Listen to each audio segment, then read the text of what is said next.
Mais uma vez nós estamos juntos e eu fico muito feliz que agora a gente está no capítulo 14 de Marcos. É um capítulo muito especial porque ele trata de muitas coisas importantes acerca dos momentos finais de Jesus antes da sua morte. É um capítulo que vai falar da ceia do Senhor Jesus Cristo, vai mostrar o julgamento de Jesus e também vai mostrar o seu discípulo querido Pedro negando a Jesus.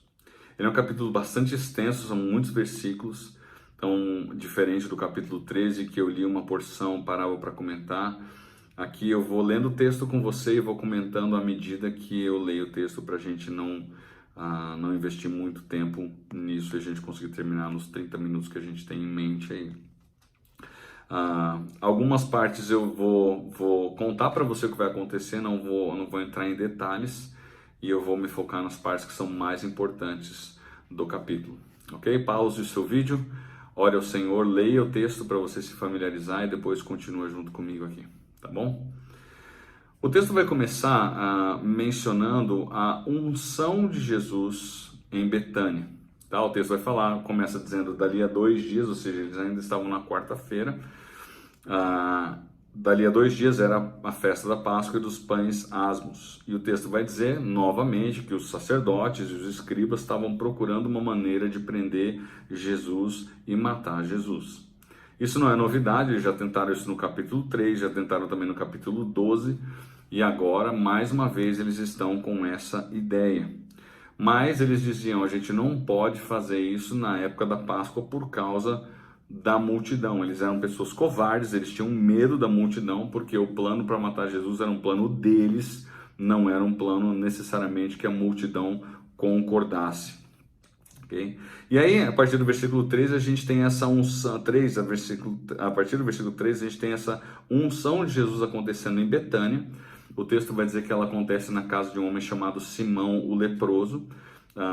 Muito provavelmente esse tenha sido um homem que era leproso e que Jesus curou, e ele recebeu Jesus e seus discípulos em Betânia nessa última semana para uma refeição na casa dele. E quando eles chegam nessa refeição, essa mulher pega um pote de perfume, um vaso de perfume, e ela derrama esse perfume sobre a cabeça de Jesus. O detalhe aqui é que esse perfume era um perfume caro. Se você for fazer uma conversão aí do preço que ele menciona aqui, praticamente era o preço de 1 ano de trabalho de uma pessoa. E quando ela faz isso, há uma indignação, e os textos de João e Mateus vão dizer que essa indignação ela aconteceu por parte de Judas, que era o tesoureiro do grupo. E Judas fica indignado porque essa mulher desperdiçou esse dinheiro. Isso poderia ter sido dado aos pobres. E Jesus confronta não só Judas, mas os outros que também estavam envolvidos nessa indignação com essa mulher, dizendo que essa mulher ela fez o que ela deveria fazer, porque os outros queriam que ele desse esse dinheiro aos pobres, mas Jesus falou, os pobres vocês sempre os terão com vocês, a mim vocês nem sempre terão. E o que essa mulher fez, ela vai ser contado ao longo de toda a história, juntamente com a história do Evangelho. Então é muito legal que hoje você e eu estamos cumprindo justamente essa profecia de Jesus, contando a história dessa mulher antes profetizada aqui no capítulo 14 de Marcos. E é interessante que Jesus é ungido e há 2 aspectos aqui da unção. Como Jesus é um rei de Judá, antes da sua coroação, ele precisava ser ungido. Então a gente tem Jesus sendo ungido aqui. A coroação vai acontecer no capítulo 15. É uma coroação feita por zombaria com os soldados romanos, a gente vai ver depois. Mas antes da coroação, ele precisava ser ungido e essa unção acontece aqui. Mas não só isso, Jesus mesmo vai dizer que ali no versículo 8, ela fez o que pôde, antecipou-se a ungir-me para a sepultura. Então não era incomum quando uma pessoa morresse, as pessoas colocassem perfumes, cobrissem o corpo com perfumes e com óleos para que o corpo não cheirasse mal tão rapidamente. Isso era uma maneira deles sepultarem os seus mortos. Então ela se antecipou, como Jesus falou, e fez isso.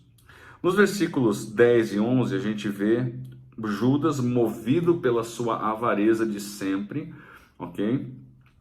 ele combinando com os principais sacerdotes a maneira de entregar Jesus. E o texto vai dizer que esses homens se alegraram quando ouviram aí o que Judas propôs para eles, e eles combinaram um preço. E aí, a partir desse momento que eles combinaram isso, Judas procurou um bom momento aí para entregar Jesus para esses homens, ok? E aí a gente tem, dos versículos 12 a 31, uma grande porção, e importante porção, desse capítulo 14, no qual a gente vai ter a refeição da ceia, que é a última refeição que Jesus vai fazer antes da sua morte, e a última refeição que ele vai fazer com os discípulos também antes da sua morte, ok? O texto ele vai falar bastante coisa, e eu vou salientar os pontos principais para você. Mas antes que eu fale do texto, eu quero fazer só um comentário. Marcos vai usar mais uma vez uma técnica que ele já usou nos capítulos 3, no capítulo 5, no capítulo 6, no capítulo 11, que é, a gente até falou disso aí como uma espécie de sanduíche. Marcos vai pegar uma porção em cima, depois ele vai pegar um ensino principal e uma repetição daquela porção embaixo, tá? Então a gente vai ver que nesse momento da ceia, nós teremos duas advertências aos discípulos, e no meio nós teremos a porção principal, que é o que Jesus vai falar e o que ele vai fazer a respeito da ceia. Ele vai dar um novo significado para a ceia. A ceia não será a mesma a partir daquele momento com Jesus Cristo.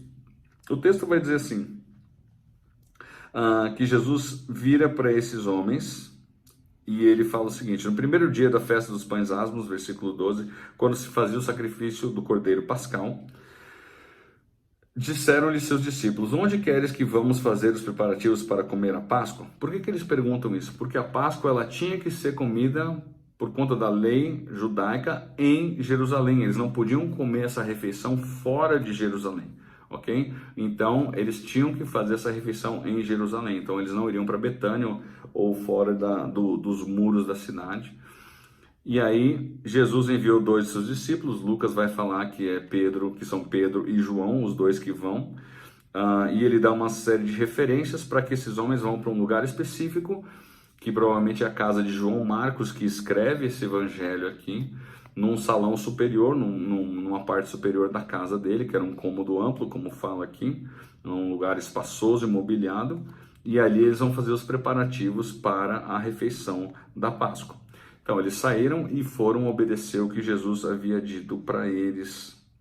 E aí, versículo 17 vai dizer: sexta-feira, ou melhor, ao cair da tarde, ou seja, já era sexta-feira, porque quando o pôr do sol acontecia, eles já consideravam um novo dia. Então, era a noite da Páscoa, quando eles celebrariam aí a ceia, essa refeição da Páscoa, desculpe, não era ceia.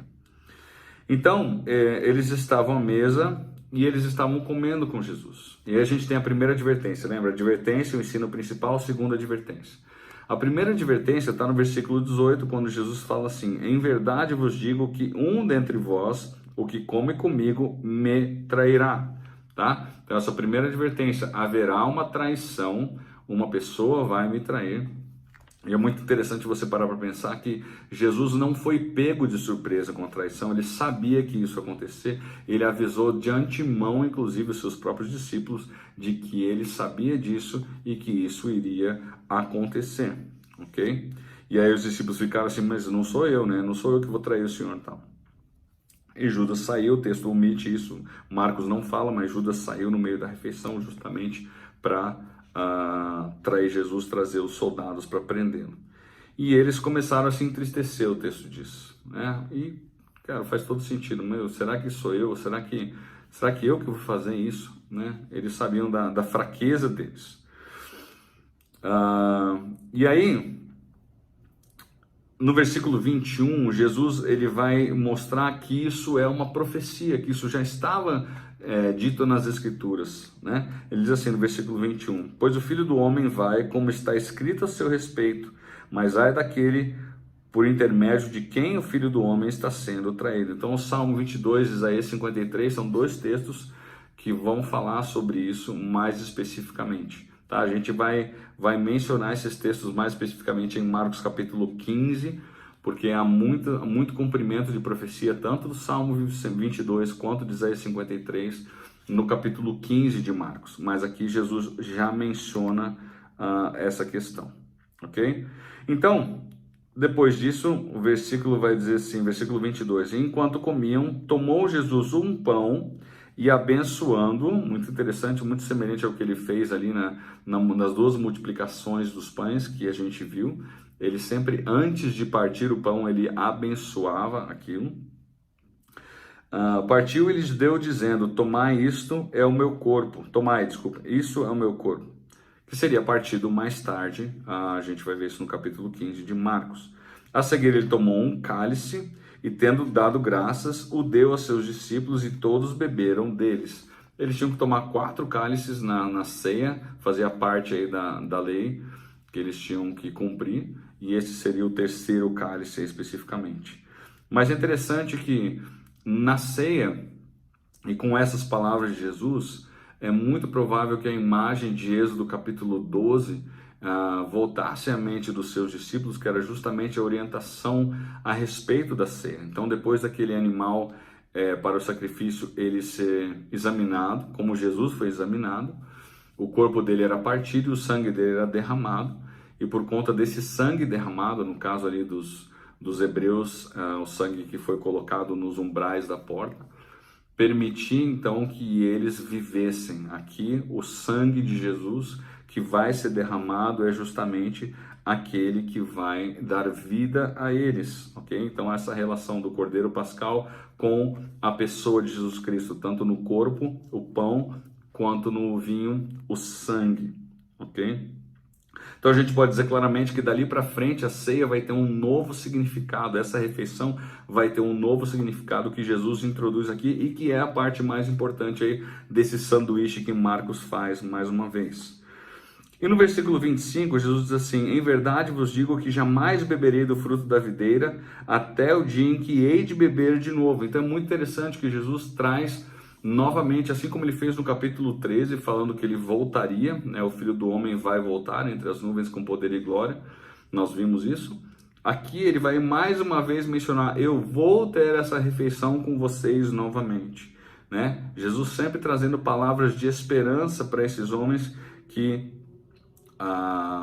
logo vão abandoná-lo, ok? E aí, depois que eles cantaram o hino, o texto bíblico diz que eles foram para o Monte das Oliveiras. E lá no Monte das Oliveiras, Jesus faz uma outra predição. E essa predição, ela é uma mistura ela está lá mencionada em Zacarias capítulo 13. Jesus vai dizer assim, ferirei o pastor e as ovelhas ficarão dispersas. Mas depois da minha ressurreição, irei adiante de vós para Galiléia. No começo, então, quando ele menciona aqui Zacarias 13:7, ele vai dizer, ferirei o pastor e as ovelhas ficarão dispersas. Jesus estava dizendo, vocês irão me abandonar. E o abandono de vocês é cumprimento da profecia bíblica acerca do Messias. E aí Pedro, impulsivo como ele sempre era, ele diz assim, ainda que todos se escandalizem, versículo 29, eu jamais, né? Quanta petulância, né? E aí a gente tem a segunda advertência aí, a parte de baixo desse sanduíche aí, Jesus dizendo para Pedro assim, em verdade te digo que hoje, nesta noite, antes que 2 vezes cante o galo, tu me negarás 3 vezes. Mas ele insistia com veemência, ainda que me seja necessário morrer contigo, de modo nenhum te negarei. Assim disseram todos. Eu fico impressionado porque você não repreende a Deus. E eles já viram que Jesus era Deus. E Pedro confessou que Jesus era Deus. Jesus falou, você vai me trair. Como é que Pedro vira e fala assim, não, eu não vou te trair, né? Eu fico impressionado. Mas eu não sei se eu faria diferente no lugar de Pedro também. Então eles foram para o Getsemane, depois dessa advertência de Jesus aí, e essa porção é uma porção também grande, dos 32 ao 42 do texto que nós temos aqui. E quando eles chegaram ali, Jesus vira para os discípulos e fala, vocês se sentem aqui porque eu vou orar. E ele chama consigo Pedro, Tiago e João, que são os mais próximos dele, para que eles estejam perto de Jesus. E Jesus faz uma oração, e a oração que ele faz, ela é audível, porque os discípulos registram isso. Marcos tem acesso ao que Jesus falou, justamente porque eles não estavam muito longe, provavelmente, dos seus discípulos. E essa oração de Jesus, ela mostra quão resoluto Jesus estava, quão determinado Jesus estava, quão consciente Jesus estava de qual era o seu papel, mesmo diante das grandes dificuldades que ele viria enfrentar alguns momentos depois, tá? Então, o texto vai dizer o seguinte, ali no versículo 34, ele vai dizer: a minha alma está profundamente triste até a morte. Fiquem aqui e vigiem. E Jesus então vai orar, e ele vai clamar ao Pai, e ele vai dizer ao Pai: se for possível que eu não passe por isso, mas não seja feita a minha vontade, mas a tua vontade. É muito interessante ver como é que Jesus, ele tinha consciência do que ele precisava fazer, ao mesmo tempo que ele não queria fazer aquilo no sentido de que ele não queria passar pelo que ele iria passar. E eu não estou falando aqui do sofrimento físico. O sofrimento físico certamente ele foi impressionante, e a gente vai ver isso no capítulo 15.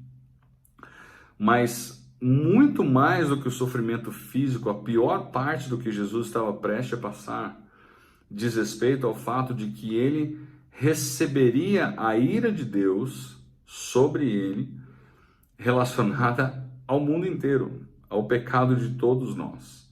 Então isso era o que causava angústia em Jesus, pelo que ele estava prestes a passar. E o texto vai dizer rapidamente que depois que Jesus orou angustiado, ele voltou e encontrou os discípulos dormindo. Aí ele voltou para orar.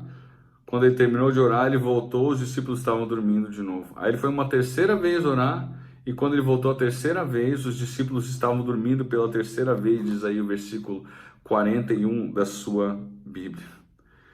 E aí ele fala assim: ainda dormis e repousais, basta, chegou a hora. O Filho do Homem está sendo entregue nas mãos dos pecadores. Levantai-vos, vamos, eis que o traidor se aproxima. E logo falava ele ainda quando chegou Judas, um dos 12, e com ele, vindo da parte dos principais sacerdotes, escribas e anciãos, ou seja, quem mandou esse grupo que vai ser descrito agora, foram os escribas, os sacerdotes e os anciãos, basicamente o Sinédrio, uma turba com espadas e porretes, ou seja, era um grupo de soldados romanos, uma espécie de tropa de choque aí para garantir que Jesus não iria fugir. E aí Judas combinou com eles: a pessoa que eu beijar no rosto vai ser a pessoa que você precisa prender. Então é possível que os caras nem soubessem quem eles iriam prender, mas ele havia combinado um sinal, e esse sinal foi dado, e eles souberam quem era Jesus. Então o texto vai dizendo no versículo 46 que eles deitaram as mãos de Jesus e o prenderam. E aí no versículo 47 a gente tem assim: nisso um dos circunstantes, sacando da espada, feriu o servo do sumo sacerdote e cortou-lhe a orelha. É interessante que Marcos não relata quem foi essa pessoa, embora essa pessoa que fez isso foi justamente quem deu as informações para Marcos do que aconteceu, que foi o próprio Pedro. A Bíblia fala que foi Pedro quem sacou essa espada ou uma faca e cortou a orelha desse homem. Há um ministério nos Estados Unidos chamado Sight and Sound, que eles fazem peças teatrais acerca das histórias bíblicas, muito bem feito, um material muito bom. E quando eles fazem a peça sobre Jesus, é muito interessante que esse homem que tem a sua orelha cortada, aqui o texto de Marcos não fala que Jesus restaurou, ele fez um milagre de restaurar a orelha desse homem, botar no lugar a orelha desse homem, né? Restituir a orelha dele. O texto de Marcos não fala isso, mas esse ministério, quando ele faz o filme sobre o teatro sobre Jesus, ele mostra a figura desse homem que teve a orelha restaurada, seguindo Jesus a partir daquele momento e crendo em Jesus. É muito interessante isso, o texto não fala, a gente não sabe nem se isso é uma realidade, mas a gente precisa parar para pensar que esse foi o homem que testemunhou o último milagre de Jesus antes da sua morte. E as pessoas que testemunhavam o milagre de Jesus, elas eram tremendamente impactadas pelo que acontecia a elas. E eu não duvido que com esse homem não tenha sido diferente. Mas o fato é que esses homens prenderam Jesus. Jesus repreende a eles ou contesta a eles e fala assim: eu ensinei sempre de maneira pacífica, vocês nunca me prenderam antes, vocês vão me prender desse jeito agora, né? Mas ele fala, isso aconteceu para que se cumprisse as escrituras. Então Jesus estava consciente o tempo todo do que estava acontecendo, como cumprimento daquilo que já havia sido dito a respeito dele. E aí o texto vai dizer no versículo 50 que todos fugiram. Lembra daquela advertência no versículo 30, quando Jesus falou que todos iriam fugir, inclusive mencionando Zacarias 13, versículo 7? Ela se cumpre agora nesse momento.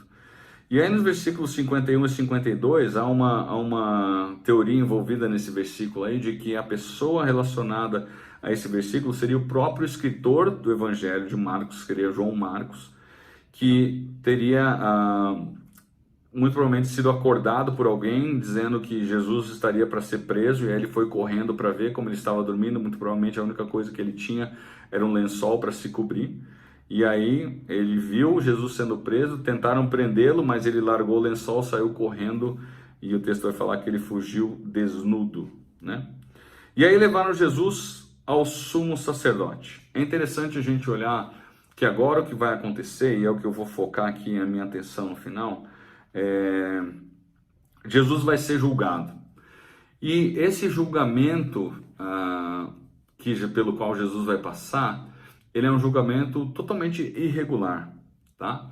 No capítulo 15 a gente vai ver que Jesus vai passar por um julgamento injusto com Pilatos. Aqui ele vai passar por um julgamento que é irregular com os líderes religiosos de Israel. E à medida que eu for que eu for lendo o texto, eu vou identificar para vocês quais são as irregularidades, tá? Versículo 53, levaram Jesus ao sumo sacerdote e reuniram-se todos os principais sacerdotes, anciãos e escribas, tá? Os três níveis hierárquicos mais importantes aí dos líderes religiosos de Israel: sacerdotes, os anciãos e os escribas. E aí tem um parênteses aí no versículo 54, dizendo que Pedro ficou de longe, seguiu de longe até o interior do pátio do sumo sacerdote, estava sentado entre os serventuários, aquentando-se ao fogo. Então Pedro ficou assistindo à distância o que estava acontecendo. A primeira irregularidade que acontece aqui, o texto vai dizer que esses homens se reuniram na casa do sumo sacerdote. O sumo sacerdote naquela época era Caifás. Caifás ele já estava sendo sacerdote, ele foi sumo sacerdote do ano 18 até o ano 36. Quem estabelecia o sumo sacerdote era Pilatos, ele era o procurador romano, ele que tinha, entre outras coisas, autoridade sobre isso, definir, e certamente havia um acordo aí financeiro para que Caifás fosse essa pessoa. Mas a primeira irregularidade é que a lei judaica não permitia que esses julgamentos acontecessem na casa do sumo sacerdote, eles tinham que acontecer no sinédrio. Tá? Então essa foi a primeira irregularidade, eles desobedeceram a lei para fazer isso aí. E os principais sacerdotes e todo o sinédrio procuravam algum testemunho contra Jesus para o condenar à morte, e não achavam. O que está acontecendo aqui? Os líderes religiosos, eles não tinham o poder de atribuir uma pena capital, pena de morte. Só quem podiam fazer isso eram os romanos. Então esses homens estavam procurando alguma coisa que eles pudessem levar ao procurador romano, para que esse procurador romano então condenasse Jesus à morte. Então o intuito desses homens era procurar uma maneira de matar Jesus. Dá uma olhada comigo em João capítulo 18, versículo 31, a gente vai ver justamente aí como é que eles não tinham esse poder para matar, tá? Então dá uma olhada, João capítulo 18, versículo 31, vai dizer assim: Pilatos disse, levem-no e julguem-no conforme a lei de vocês. Ok? Então é um outro relato aí, já mais adiante do que Marcos capítulo 15 vai falar. Mas Pilatos vai falar assim: julguem vocês conforme a lei de vocês. Olha a resposta deles. Mas nós não temos o direito de executar ninguém, disseram os judeus, ok? Então, uma evidência aí no próprio texto de que eles não tinham autoridade para a pena capital. Isso dependeria dos romanos exclusivamente, ok? Versículos 56 e 57 basicamente vai dizer que pessoas faziam falsos testemunhos com relação a Jesus. Eu fico imaginando o Caifás dizendo: a gente quer matar esse cara, mas a gente não encontra algo para matar. Não existe nenhum tipo de acusação contra esse homem. E aí no versículo 60 a gente vê o seguinte: levantando-se Caifás no meio das pessoas, perguntou a Jesus: nada respondes ao que estes depõem contra ti? E aí o texto vai dizer que Jesus ficou quieto, em silêncio, e nada respondeu. E aí ele perguntou mais uma vez a Jesus. E a pergunta dele foi importante. Ele falou assim: és tu o Cristo, o Filho do Deus bendito? Olha a resposta de Jesus. Jesus sabia o que uma resposta como essa custaria, mas ele foi até o fim. Eu sou, e vereis o Filho do Homem, mais uma vez, Jesus atribuindo assim um título, mais especificamente ali de Daniel, assentado à direita do Todo-Poderoso e vindo com as nuvens dos céus. É interessante que, além de Daniel, Jesus vai citar um outro salmo, que é um salmo messiânico, que é o Salmo 110, no versículo 1, quando Deus fala justamente que ele vai colocar o Senhor assentado à sua direita e colocará os inimigos debaixo dos seus pés. Então, Jesus, nessa resposta que ele dá, ele cita o Salmo 110 e Daniel capítulo 7. E é interessante que é o seguinte: esses homens eram versados na lei, eles sabiam o que Jesus tinha falado, e Jesus propositadamente usou essas passagens para que esses homens reagissem como reagiram. E a reação dele, qual foi? Rasgou os seus vestes, as suas vestes, versículo 63. E ele disse assim: que mais necessidade temos de testemunha? Basicamente, ele falou assim: finalmente nós temos um elemento para acusá-lo, né? E qual era o elemento? Qual era a acusação? Versículo 64, blasfêmia. E aí o texto vai dizer que todos eles julgaram Jesus como réu de morte. E aí começa uma coisa que vai ser muito constante até o final do capítulo 15, que é a zombaria. Zombaria é algo que Jesus enfrentou de uma maneira assim, não tem como a gente medir o quanto de zombaria ele sofreu. E eu paro para pensar que muitas vezes nós deixamos de fazer coisas que nós precisamos com medo da reação das outras pessoas. E Jesus nunca fez isso. Pelo contrário, Jesus sabia o que ia acontecer com ele e mesmo assim ele fez o que ele tinha que fazer. E o texto vai dizer que depois então que eles julgaram Jesus como réu de morte, versículo 65, eles começaram a cuspir no rosto de Jesus. Eles cobriram o rosto e começaram a dar murros e obrigaram Jesus a profetizar. E os guardas o tomaram a bofetada. Jesus começou a apanhar e ser zombado, escarnecido, não apenas pelos judeus, como também pelos romanos já. Tá? Então era uma zombaria tanto política, porque os romanos eles estavam acima dos judeus, então eles zombando dos judeus era uma demonstração de força, como também uma zombaria religiosa por parte daqueles líderes religiosos de Israel, zombando daquele que era o Filho de Deus. E aí, nos versículos 66 a 72, a gente vê Pedro negando a Jesus. Tá? Antes de eu falar de Pedro, deixa eu só mencionar outras duas coisas que a gente vê nesse julgamento acerca do que eles fizeram com Jesus. Primeiro, eles não podiam condenar ninguém no mesmo dia em que eles julgavam aquela pessoa. Tá? Eles fizeram isso com Jesus, também era uma coisa que estava na lei dos judeus. Eles não podiam julgar e condenar no mesmo dia. E a outra coisa é que eles não podiam se reunir até o amanhecer. Eles desobedeceram isso. Ficou muito claro que eles estavam durante a noite fazendo esse julgamento. tá? Então você tem pelo menos 3 elementos aí.